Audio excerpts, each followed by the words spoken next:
So today on the Be Your Own Boss podcast, I am delighted to have probably the most famous influencer on LinkedIn, Mike Winnett. Mike, it's an absolute pleasure to have you here. Thanks for inviting me. Who is Mike? I am the anti-Oleg, that's what people say. So I am a character on LinkedIn. I started on LinkedIn like 4 years ago with my old name when I had my own business, which I subsequently sold. And since then, I've kind of used Mike Winnett to vent at what I think's wrong with sort of online influencers and social media influencers, and what's wrong with the PC gone mad world of business, really. Fantastic. And, do you know, there's a fair chunk of stuff to attack here, so I'm pretty sure this is going to be an interesting episode for you all. So, Mike, if we start by setting the scene, tell us a bit about your previous business. So the previous business was like an online training business. People would use e-learning and online training in work. We thought it was rubbish, really. We thought e-learning was shit, so we made what we would find useful if we had to take the content. So it was like short animated explainer video type training modules that you could use on your mobile, really, really short in length. And we just thought if people learn in one particular way at home, I don't know why work and businesses would make you learn in a different way at work. So if you're doing a time management course and you're going to put all the staff through it, why would you make it a death by PowerPoint 3-hour course? It kind of goes against the whole principle of the course in the first place. So we thought if we wanted to do anything at home, whether it be set your Sky Digital box up, or whether it wanted to be, I don't know, cook something, whatever it might be, or a recipe, you'd go on YouTube and you'd watch it and you'd teach yourself how to do it in 2-3 minutes. Sure. So we thought, why don't we just make e-learning like that? So we made a few courses. It kind of resonated with a lot of people, and it took off from there, really. It kind of snowballed. It was like a whirlwind 2.5 years. Fantastic. And in terms of the business itself, so just to set the scene for the listeners to understand the scale of this business, can you share some of the numbers with us? Yeah, well, so there was 4 of us that started up, 4 friends based in Warrington. So we set the business up, and by the end of year 1 we had 80 customers. By end of year 2 we had like 200 customers, and we were well on the way to getting 400 customers by end of year 3, and then we were purchased by an American company. But we went from just us 4 doing every single task in the business to 21 staff after 2.5 years. But numbers wise, it grew rapidly. The number of courses that we had grew weekly. We had all different resources, and we sold for like multiple millions. It was like a multiple £1 million deal. Fantastic. And it's fair to say there was a little bit of faking it to make it along the way. Yeah, so a lot of the stuff was through necessity. So a lot of our USPs within that business was we had to. It was more necessity. So we used to release new content every week, but the reason why we release new content every week is because we were making that content as we went along. So in one regard, it was kind of a strength of our business. If something new happened, so perfect example of this is when mobile phone laws changed for using your mobile while in your car. The law changed, we knew the law was going to change, so we could create that content and make that course advising staff or drivers or fleet drivers or whatever it might be, haulage companies, about the increased fine or the increased points on your licence. We could churn that out within 1 week, and then we could use that as a way of attracting new customers. Sure. Because we would be then the only e-learning or training company that would make this available to our customers, but also we could do it quickly. So while other companies were selling, here are 300 courses on, I don't know, like food hygiene or IT skills, we could say here are real life skills that are practical, that everybody needs to know, because everyone drives to work. But also very topical. You're able to adapt with the market. Yeah, of course. Quite fluidly. Of course. It's funny because a lot of the things that we didn't do it thinking this is a good idea, or we didn't follow anybody else's rules. It kind of, a lot of the things happen naturally. Sure. And it was our biggest strength, really, was the fact that is topical, so we could then do some real good marketing around it. We could put it out. We knew that we could target specific markets with this content. So that example there with the mobile phones, on one hand you're thinking, well, let's target haulage companies or companies with fleet, but then the bigger picture is there, well, how many people drive to work? Now if you're an FD and you work in whatever company it might be, but if you get caught on your phone and you then get 6 months in your license and you lose your license, that affects that whole business. So Yes. this is a course that affects every member of staff, where I think we were probably slightly better at that than other companies out there, and I think our content was slightly better, and that's all it took really. It was just be a little bit better than everybody else and deliver on what you say you're going to deliver on, and that was probably our biggest strength, or our biggest USP. Sure. So I appreciate there's probably some confidentiality around this, so feel free to only say what you can. I won't drill too hard. Okay. But something that will be good for the listeners, those who are actually already running a business and potentially looking at exit, what tips would you give them based on the exit process? What would you do differently, and what did you wish you knew beforehand? It's a funny one, really. So when we made the business with the intention to sell, and it was always a 3-year plan, and as crazy as this sounds, and I don't want this to sound like, what would you call it, like woo-woo type shit, it was like, we set ourselves that we wanted to sell the business for X amount of pounds on X amount of date, whichever one came first, but we had an exit date in mind, but that was from day dot. That was... So we worked backwards from that. So I would always say my biggest advice would be work backwards, have a clear defined goal on what you want to achieve, and then it makes the decisions up to that point easier. So if we were thinking about pricing, I would say, right, if we want to, and these are just numbers I'm plucking out the air, by the way. So if I wanted to sell a business for £10 million, it's you can sell one product for £10 million, or you can sell 10 products for £1 million each. Like, the numbers are easy to work out, but it's amazing how many people don't know that bit or don't even consider that part of the business. So that was the first thing. But also, it made decisions easier for us in terms of management structure, how we structured the staff and stuff, because we thought, we know we're selling this business in 3 years' time. So if we get bought out and we have to do a 1-year workout or a 2-year workout, we don't physically want to do that workout. Sure. So we would need to replace ourselves in the business, if that makes sense. So it made those types of decisions better. But we got someone in to kind of like, what would you call it? Run through your business, have a look at your business and see what holes and what gaps are in the business if we wanted to sell. So we wanted to make ourselves as ready for sale as possible. We did that about 12 months before the actual sale date. And it was a company that would sell your business for you. So they'd come in, they'd look at your company, they'd market your company, then they'd go and open a little black book. You probably... Yeah, one of the agents. Yeah. Exactly. And they want to charge you, say, £7,000 a month and ongoing support and £40,000 set it up. We basically, like, spoke to them, didn't like what they wanted to say, and just did it all ourselves. So with zero experience, we went and found it. But our clever thing that we did, or the most clever thing that we did, was we specifically thought about who could possibly buy our business in the future. But we were thinking about that in the first 6 months, the first 12 months. And we proactively partnered with some of those companies to begin with. But also, and this is the smart bit, well, I would say it was smart, we proactively attacked other potential buyers' client base. So we had a two-pronged attack, or a dual strategy, which was, we will try and partner some people that we think could buy us out and it would benefit their business, or someone might buy us out because we were attacking their client base so hard that they would want to take us out of the game, and then so to protect their business. Sure. So it was like a dual strategy, and it was that basically led to the sale. It was, someone came to us and said, you're now working with one of our biggest competitors, we want your content in the USA. Fantastic. Can we have exclusivity? The answer was no. The reason being is because we already partner XYZ in America, so you can't have exclusivity. So we are going to continue. You can work with us on a 50-50 basis or as a partner, but you can't have exclusivity. And then that led them to then say, well, how do we have exclusivity on your content? And then that led to a bigger conversation, and it was a whirlwind from that conversation to when we sold and had the money in the bank was less than 35 days. Wow.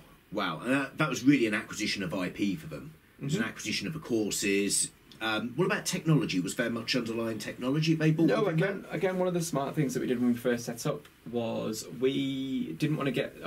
we wanted to create content that could work on any technology, so that made partnerships really easy. Sure. So we made the content, it can sit in any machine. And again, that was what made us attractive to buy. If we've got a product that might make you £10,000 a year or £20,000 a year or £30,000 a year, and it sits in your product, which is £100,000 a year, it's an easy purchase for your business to make. Yes. So you're now thinking, well, you can sell your £100,000 product to our existing client base, or you can sell our 10, 20, 30,000 pound product to your existing client base. Sure. So again, that was part of the strategy for sale as well. Fantastic. So the sale happened. Yeah. Any war stories from the negotiations?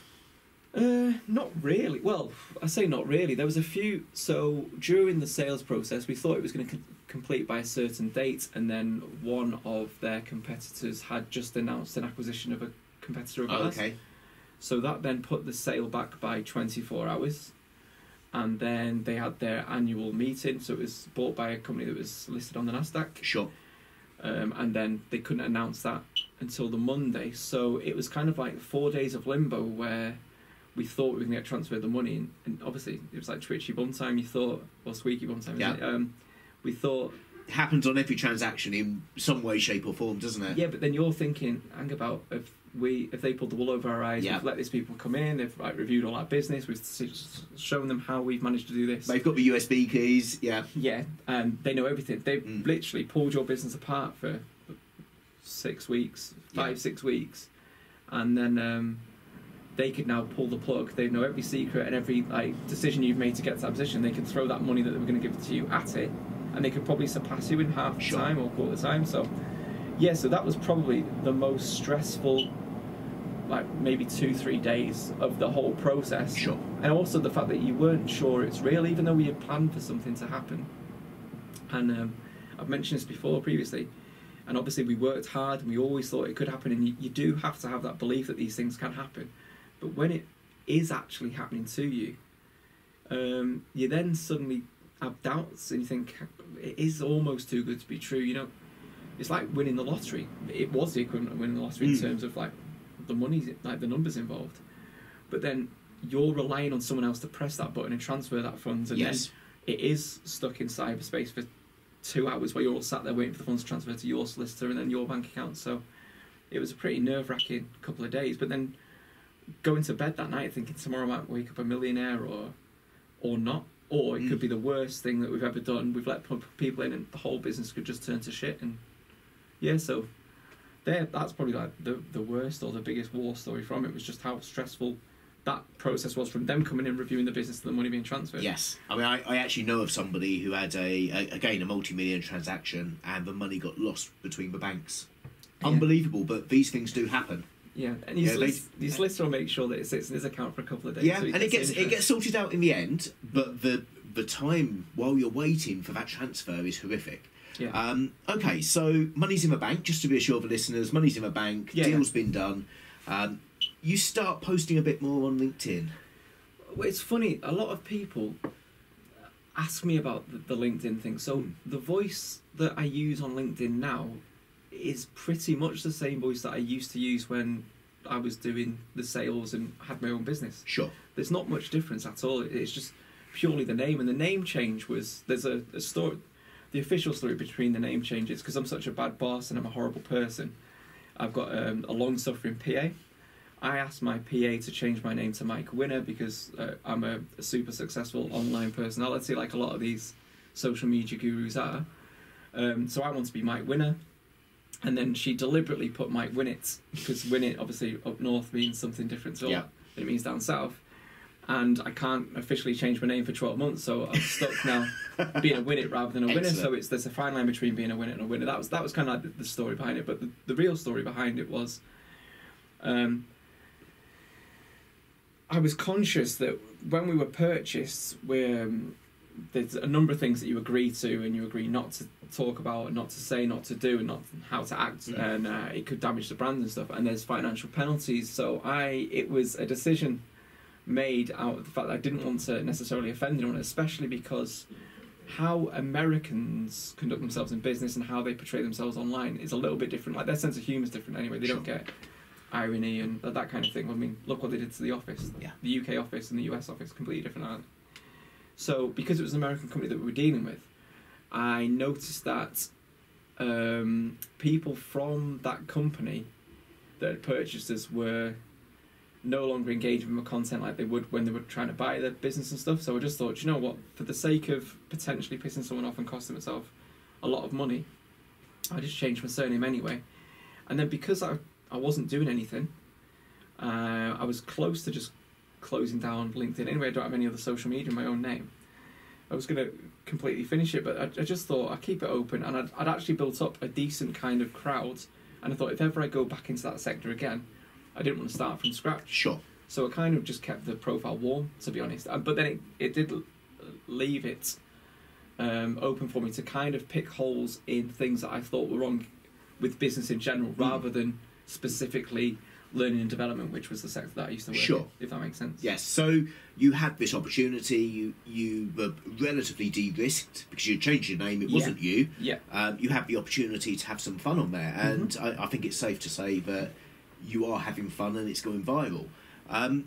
In terms of how you've cracked the algorithm, because you clearly have, whether you know it or not, you can put a post and you'll get likes pretty much instantly. Was this just a case of watching and learning from some others, or how did you do that? No, this is one thing I can't quite put my finger on. All I've been, and ironically, I'm going to say all I've been is myself, but then I've done it through a persona that I've created that isn't myself, which is like the irony about it is, I have not done what a lot of these people are doing, and the biggest thing that I'm having a problem with is the pods at the moment. It's like you're trying to promote yourself as being authentic and genuine content, and people engage with it. But if you're in an engagement pods that all promote each other's content, you're artificially promoting that content. Yes. So that's like it's the biggest joke ever, isn't it? Really, look, we're authentic and our content's gone viral, but it's only gone viral in your community because you've constructed that to happen. Yes. Anyway, so in a roundabout way, by attacking that group of people, because I think more people are aware of what's going on there. But yeah, it wasn't a deliberate thing. I didn't look and copy anyone. The only thing I copied was things that I thought were funny that people did. So when people call themselves the #1 in whatever field, so as a piss take, I said I am the #1 demotivational speaker, which then obviously got the backup of some people. How can you call yourself #1? But that's the point. It's like, well, you just change your bio, and then I would end on agree. Now, I end on agree as a joke because that was what I noticed a lot of the influencers were using to drive engagement. So it's like, well, if you disagree, you'll make a comment. If you agree, you'll make a comment. Well, I'll double space my posts. Yes, so that's one that I learned just through observation. Yeah, so it's like I'll double space. So it's like, there's other things on there that I don't do, which obviously must work. Otherwise, people wouldn't do them. So putting an emoji at the end of each line, that probably means that you rank better in. You don't use images now because I know if you use an image it throttles you. So there's things I've learned through experience. But to be honest, and this is probably the reason why my post, people engage my post more than others, is I'm not actually selling you anything. There is no end game, and this is one thing that obviously you asked me before we spoke on here. But what is the end game? Up until about 3 weeks ago, there literally was no end game. There was nothing. So I've never been selling anything. But that was the same as when we had the business with the e-learning. I found more people ask me what I did from just taking the piss out of people and just being myself. Sure. And eventually be like, so what do you do? People direct message me. Rather than if I said, hey, great, I've got a new course coming out today, and the only 10 likes I got on that post were 10 people that work in the company. Yes. Which happens a lot if you look at some people's posts on there. So it's kind of happened by accident, and I just found if you're not selling anything, you're just kind of being real and you're making observations about that community. The people that it'll resonate with will engage with your content, and that's genuine engagement, by the way, rather than artificial promoted pod enhanced. So we're going to go a couple of ways with this, if that's okay. Cool. The first one is we're going to pull out very specifically the end game. What is the end game for Mike McGann, Mike Winnett? So now, and I've touched on this previously, we were writing a book called The Entrepreneur. Yeah. And we wanted to get that book published, and it was going to be kind of like what's wrong with LinkedIn and what's wrong with business in the voice of Mike Winnett, and we thought it'd be funny. But then we suddenly realised that you might have a few people that will like your post. 500 people like your post on LinkedIn. It's a big difference asking for £10 off them to buy a book from you. So in reality, I'm not stupid enough, or my ego's not that big that I think, oh, well, every single person that views my content, because I know it's probably 60-70% of people are viewing it and not liking that content, but so I realised there's going to be no money in that book, and also the joke wears thin, and there's no point in singling out specific people. Sure. So Wasn't really sure what we were going to do. We were investing in a few different things through off the back of the sale anyway, like UK property and stuff like that. A little bit in crypto, and then we just thought, we're going to go down south. We're going to go to the Success Resources event, which is, if you've never been to one of them things, I would say go, but go and buy the cheapest ticket possible. Yes. Purely so you'll understand where I'm coming from. So then we went to this event purely to go ask Gary V to write a forward for the book, hoping that he'd refuse, he'd swear, he wouldn't give us the forward, but then we were going to use that forward for the book.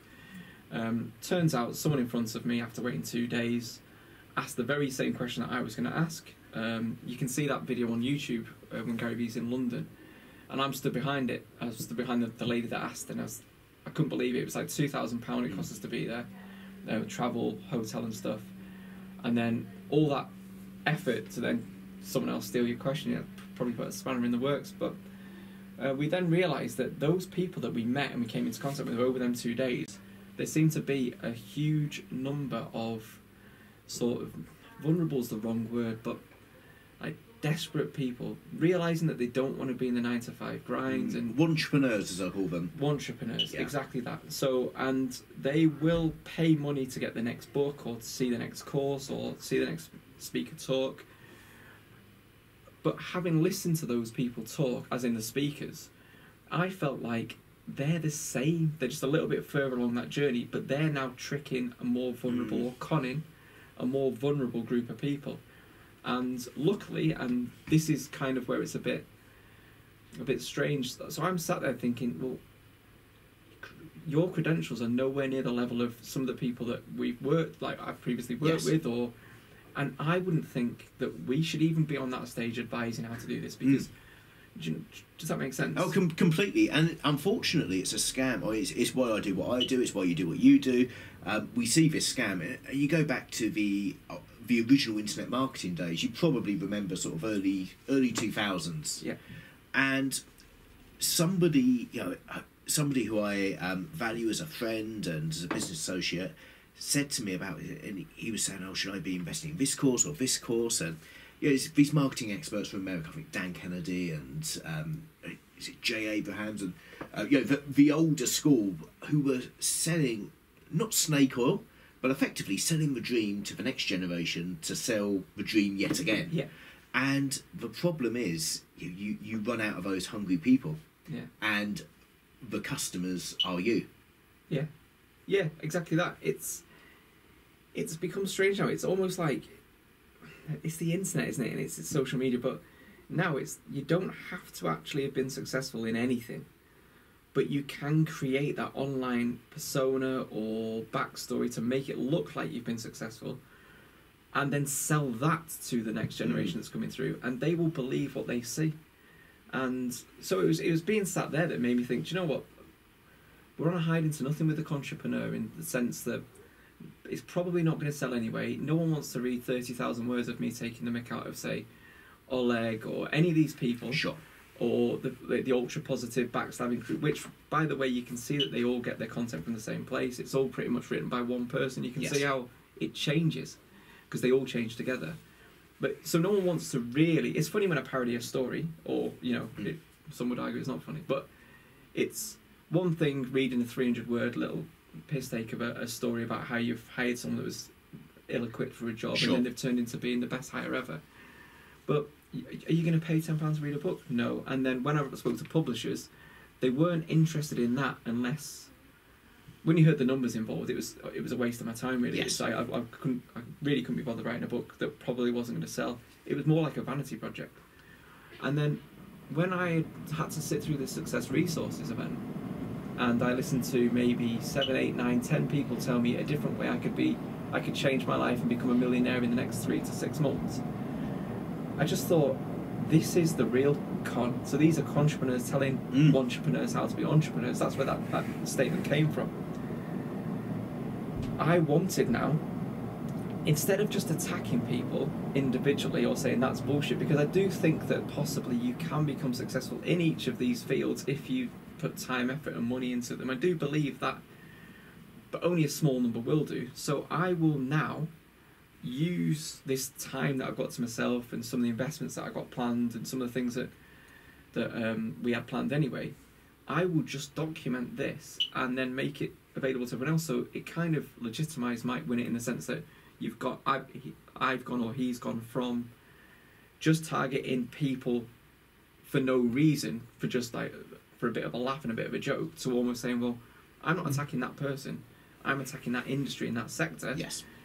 If I am wrong, cool, you will see that I'm wrong, and then I can document that. However, I can put that in a book, I can put that on the YouTube channel, but there is no end game in sense of I am going to here is buy an entrepreneur starter kit, or there's nothing in it for me in terms of no box sales. A big payoff. It's just, this is what we're doing. Hopefully we will make our money, and this is where we will make money. Hopefully I'm wrong about affiliate marketing, and I do make £100,000 in 6 months, or I'm wrong about the property in Spain, and it does actually make 2-3 times more than property in the UK. Because if it does, cool, I'll make 2-3 times more return on my investment than if I'd invest in the UK. So I'm going to make my money just doing the things that I do anyway, which is for myself, invest in different things. Sure. It's just I'm going to document that for other people. So most people tend to logically understand that business is hard work, that they have to work for it. There's no such thing as a free lunch, etc., etc. All these cliches, but we know. However, emotionally, they tend to be driven towards get rich quick. Would you mind sharing some of the get rich quick schemes you've been involved in so far, in terms of investing to see how it pans out and what the results have been so far? Yeah, so crypto was a big one. So last year we just did cryptocurrency, investing in Bitcoin. Now anyone that invests in Bitcoin or any cryptocurrency, we did Ether as well. That was another one. We'll know that the arse has fallen out of that market, and so that was one thing. But in the 9 weeks that we did that, was it 9 weeks? Might have been 15 weeks. It was either 9 weeks we made £15,000 or 15 weeks we made £9,000. I can't remember now, but so we did well, and that was like clear profit. Sure. So that worked, but then this time we thought, now the market's fell out of it, everyone's talking about crypto mining and mining rigs, so we thought, well, we'd invest in the crypto mining rigs. So we've got 3 rigs running, and they are mining Raven coin at the moment, because that's one of the fastest growing coins. But again, the experience from that is the numbers we were told. You'd be making £400 per machine per month, and this is when the market's at the lowest. From experience, and we're 1 month in now, we've not put any content about this yet.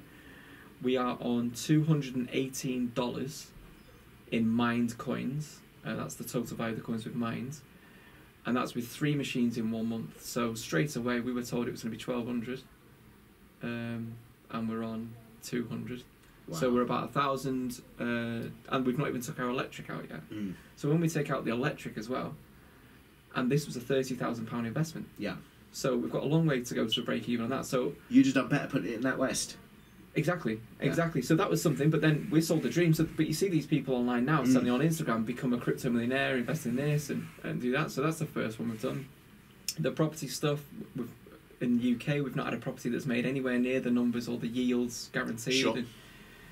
So that's not going as well yet. And also in Spain, that's where I'm going next week to sort that property out. So we've completed on that. The numbers that we were promised that it would rent out for while we were going through the buying process, we've now been told to maybe reduce those weekly rentals by 150 to 200 euros a week. Okay. So straight away they're backtracking. Transforms the maths. But now they've had the money. So far we're on 0 out of 3, if I'm honest, in terms of genuine what we were expecting to get. So they're the 3 that we've done so far, and then we're going to do the affiliate marketing, we're going to do the YouTube channel, we're going to do some online courses, but we're going to do online courses about the products that we're talking about as well. Yes. But we're going to put them out where a sort of entrepreneur/entrepreneur would put their online courses. So we'll put these on the site so the public can buy them. So we will do an intro to crypto course, but not because we want to sell an intro to crypto course. We want to see if we pick the most popular topics and we put them in the most popular places, how many do you sell? Because there's so many entrepreneurs telling you can make X amount of passive income on an ebook. Yes. On a course, so we're just basically going to do all these sort of revenue streams that they're promising, and actually throw money at it, throw time, throw effort at it, and do them properly. And then we'll report back and say, look, no, that online course won't make you £100,000 in 3 months. It's actually made us £3,000 in 6 months. So that's the process that we're going. Fantastic, and I think it's a process that's needed. We're on the same journey with this.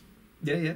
It's it is scandalous, and I think we're going to dive to rapid fire questions. Okay. And the first rapid fire question, I'm going to tie it in really nicely with what we just discussed before. With your LinkedIn algorithm hacking, however you've done it, you know, you've managed to crack the code and get a few hundred likes, a few hundred comments per post. If you were to be selling snake oil, what snake oil would you like to be selling? Do you know what? Someone actually said to me the other day, why don't you sell a LinkedIn course? Yeah. But there's so many people selling that thing. But I find it funny, a lot of the people selling that get nowhere They're near the hopeless, numbers. aren't they? Yeah. That would be the easiest one. Mm. But I can't be asked. I can't be asked. Yes. And also, it's not... Here's the secret. Just post content that's kind of resonates with the right number of people and say what you really think. Don't try and be everything to everyone, because you end up being nothing to anyone. That's it. That's it. Yes. Yeah, so it's just too many people think, well, I don't want to... You've got to stand for something. This is the best example I can give. If you sell, like, fuck Trump t-shirts, you will appeal to a market that's very clear. If you sell I hate Trump t-shirts, you'll appeal. If you sell I love Trump t-shirts, you'll sell. There's a market for all these things. But if you sell, we've not really got an opinion on Donald Trump, who's going to buy that t-shirt? Yes. Like, no one buys that. I mean, the real smart person... But it's a corporate voice, of course. Exactly. Yes. But the real smart person would probably sell both. I love Trump and I hate Trump. And that's why you've got these big companies that actually own 2-3 car brands. Or Yes. It's the illusion of choice, isn't it? Absolutely. You know. So the next one, what's one thing that people don't know about you? Now, you possibly shared a bit of that today already, but... A lot of... Well, maybe some... Like, I was born in Germany. I lived in Germany for 7 years. That's one thing that a lot of people don't know. I certainly didn't. Yeah, so there you go. Fantastic. If you were to choose a mastermind group... Yeah. And invite 3 other people, who would you invite? Dead or alive, fictional, non-fictional? Oh, good question.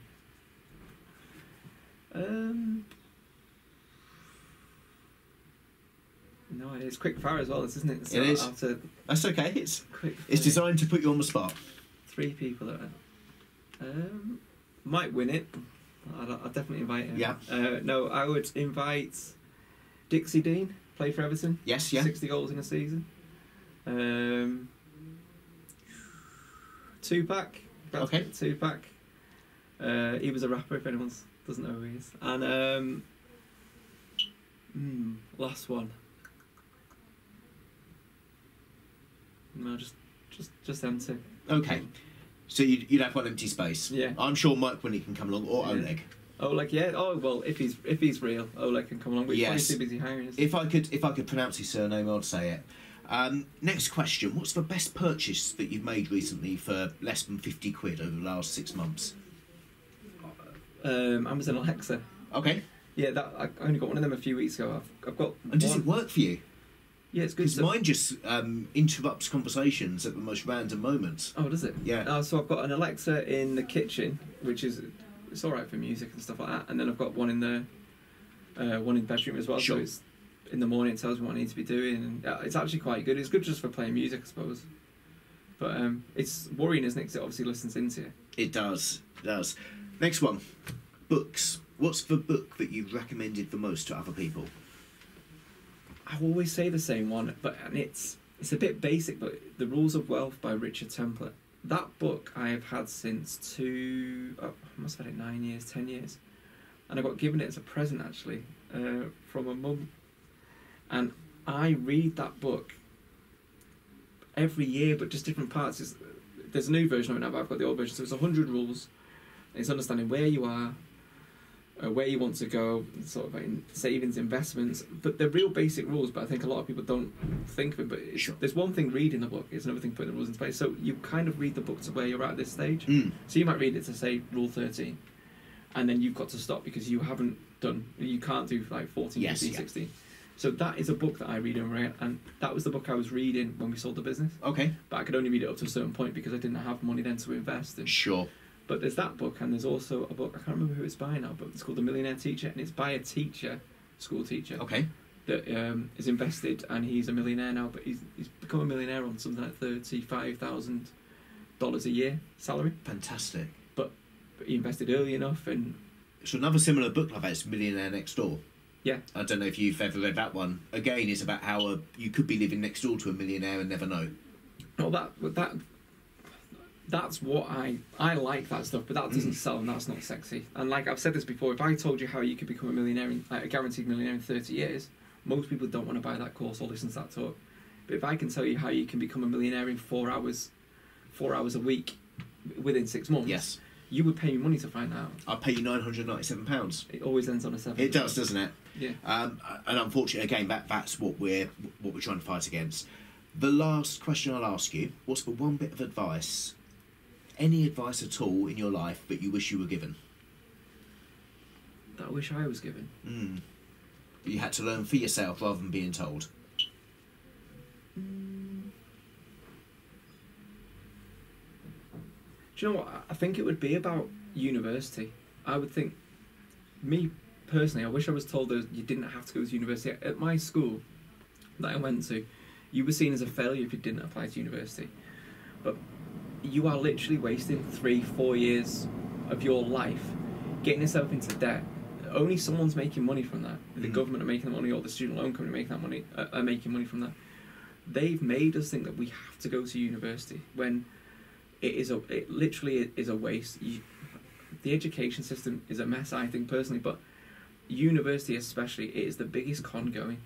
I honestly do not think there's anybody, unless obviously you need to be a lawyer or a doctor, unless there's a specific. But if you can do a university degree in memes, or you could do a university degree in The Simpsons, or whatever it might be, it's a joke. You are just getting into debt for what?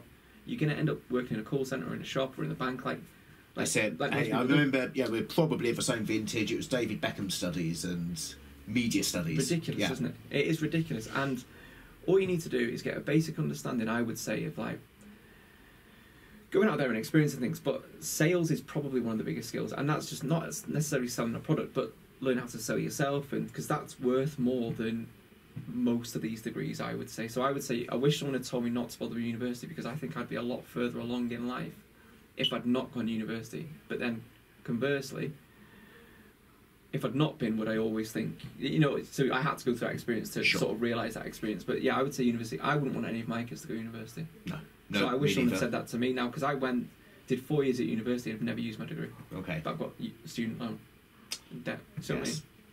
So, agree. Yeah. Agree. Excellent. Mike, where can people find out more about you? So I'm Mike Winnett on LinkedIn. You might struggle to find me, so you might have to put a space after my name, or you might have to put an asterisk after my name, because they make it a bit difficult to find me. I'm on Instagram as Mike Winnett. That's WINNET. So Mike Winnett, all one word. And we've also just got the YouTube channel now that we're going to start putting content on, which is also Mike Winnett on YouTube as well. Fantastic. Mike, it's been an absolute pleasure. Thank you. Thanks.